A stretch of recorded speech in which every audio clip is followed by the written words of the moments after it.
Hey everyone, welcome to Hair Talks. So today's case revolves around the Hello Kitty murder case. So let's get started and see murder क्यों हुआ था and what all actually happened after that. So ये औरत कौन थी जिसका murder हुआ था and how this all started. So ये जो औरत थी उसका नाम था फैन मैन यी. So I'm very sorry if I just mispronounce any name because I'm not very familiar with these. But yeah, we are given the name fan Man यी. वो एक नाइट क्लब की हॉस्टेस थी जिसका murder हुआ था. Actually वो जब बहुत कम एज की थी उसे उसकी फैमिली ने अबैंडन कर दिया था और वो गर्ल्स होम में पली बड़ी थी. अपने टीनेज ईयर्स में ही उसको ड्रग एडिक्शन हो गया था और अपनी इस शौक को पूरा करने के लिए because as you know drugs are not well accessible and they are costly, तो उसने अपनी इस आदत को पालने के लिए प्रोस्टिट्यूशन की तरफ टर्न कर लिया. वहाँ से वो ठीक ठाक कमा लेती, अपना ड्रग एडिक्शन पूरा कर लेती. 23 की एज तक उसको एक नाइट हॉस्टेस बनने का ऑफर मिला at a club और उसने ये जॉब स्टार्ट कर दी.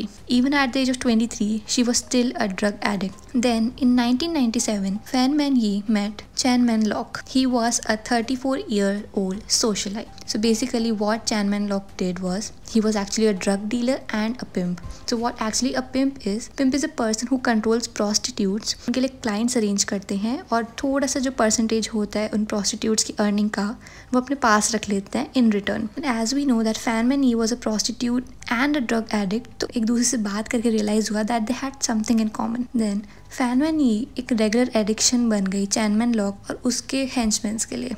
So he had a group of people around and he had some henchmen. So all of them were addicted to Fan Man Yi. Everything was going normal, जैसे कि एक night club में जाता है, everything was fine. Later in 1997, Fan Man Yi, as we know, she was an addict and she was desperate to earn money. So she stole Chan Man Lok's wallet and took away around $4,400. जब ये बात उसे पता चली that the cash was gone, वो बहुत ज़्यादा गुस्सा हुआ. उसने अपने 2 हेंचमैन्स को अपॉइंट करा, लॉन्ग शिनचो एंड लियोंग वाइलोन. उसने उन्हें कहा कि जाके वो फैन मैन यी को किडनैप करे and they actually did that. उन्होंने फैन मैन यी को किडनैप कर लिया. उसके बाद में इन लोगों ने उसे एक अपार्टमेंट में जाके रख दिया, वहाँ पे उसको बांध दिया. वो उसको एक परमानेंट प्रोस्टिट्यूट की तरह यूज़ करते, दिन रात उसका रेप करते. उसके बाद में उन्होंने ये डिसाइड करा कि वो उसको एक परमानेंट प्रोस्टिट्यूट की तरह तो रखेंगे ही, उसके अलावा वो उसको जब काम पे भेजेंगे वो जितना भी अर्न करेगी वो सारा वो लोग अपने पास रख लेंगे सो दैट जो उसने कैश चुराया था उसका पे बैक हो सके. अगेंस्ट फैन मैन यीज चॉइस, वो नहीं चाहती थी ये सब करना. Still she was being tortured just because उसने एक आदमी के वॉलेट से पैसे चुराए एंड लाइक कौन सोचता है कोई क्या ही कर लेगा. शी ऑल्सो थॉट कि वो क्या ही कर लेगा, but actually this resulted in the most harsh condition she could have invited for her self. उसके बाद में कुछ टाइम ये सब चलता रहा. She was being tortured almost every day, she was being raped every day और उसकी जो भी अर्निंग्स होती थी वो सब ले लेते थे.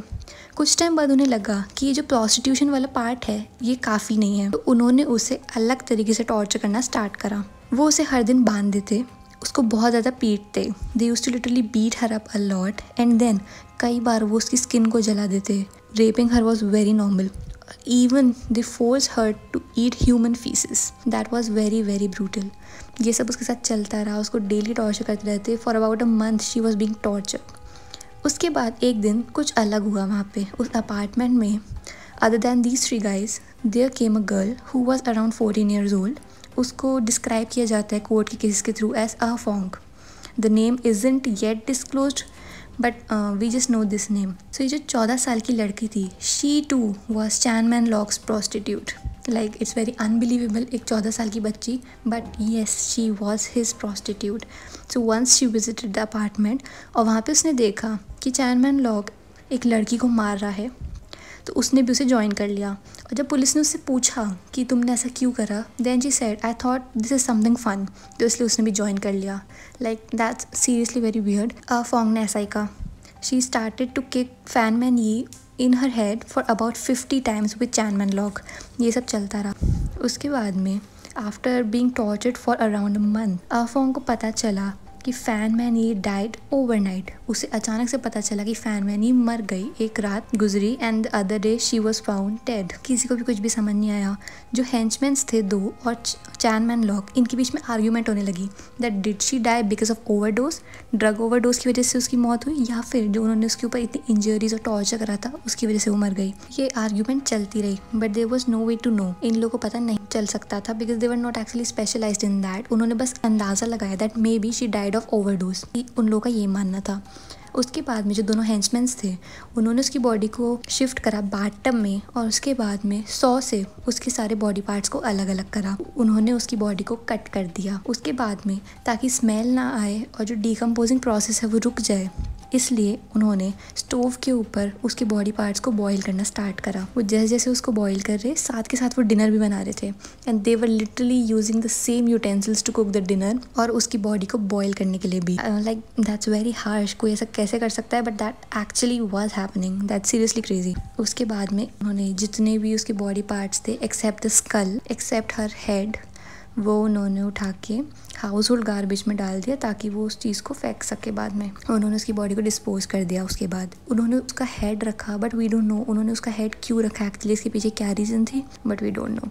उन्होंने उसके सर को छुपा दिया इन अ हेलो किटी मर्मेड डॉल। एक over size hello kitty doll थी, उसके अंदर उन्होंने उसके सर को छुपा दिया। वी हैव नो आइडिया कि ऐसा क्यों हुआ। उसके अलावा उन्होंने उसके एक दांत भी रखा था, like they kept one of a tooth. कुछ इंटरनल ऑर्गन्स भी उन्होंने उसके निकाल के रख रखे थे और उसको प्लास्टिक बैग्स में भर दिया था।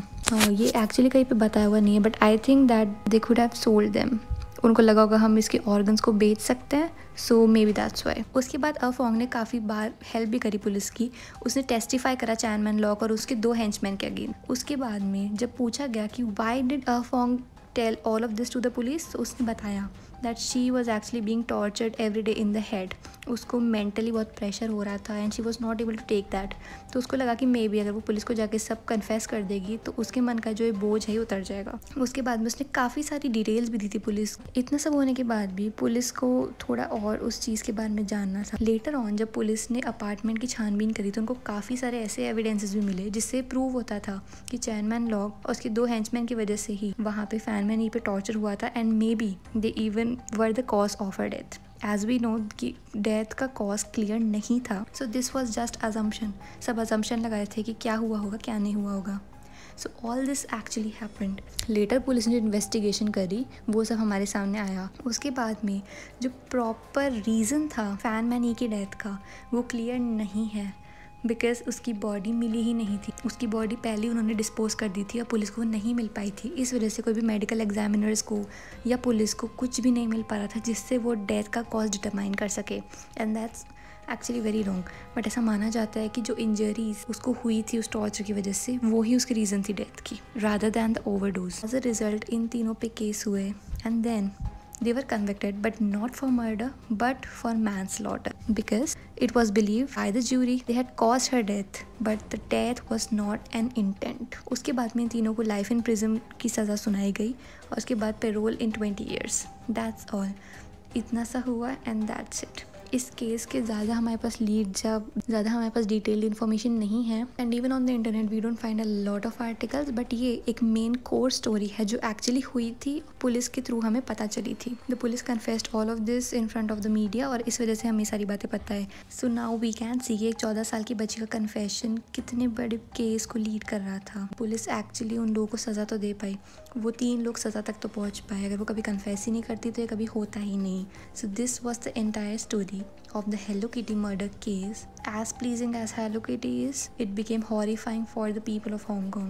लोगों के बीच में बातों का टॉपिक हो गया था। It was like this topic spread like fire. वो बहुत ज़्यादा फेमस हुआ था ये case. We don't have a lot of information, but yeah, this is what we have in hand. So yeah, that's it. So do let us know what you think about this, and if you liked this video and would like to watch more such videos, please be sure to subscribe to our channel. We post weekly. Thank you.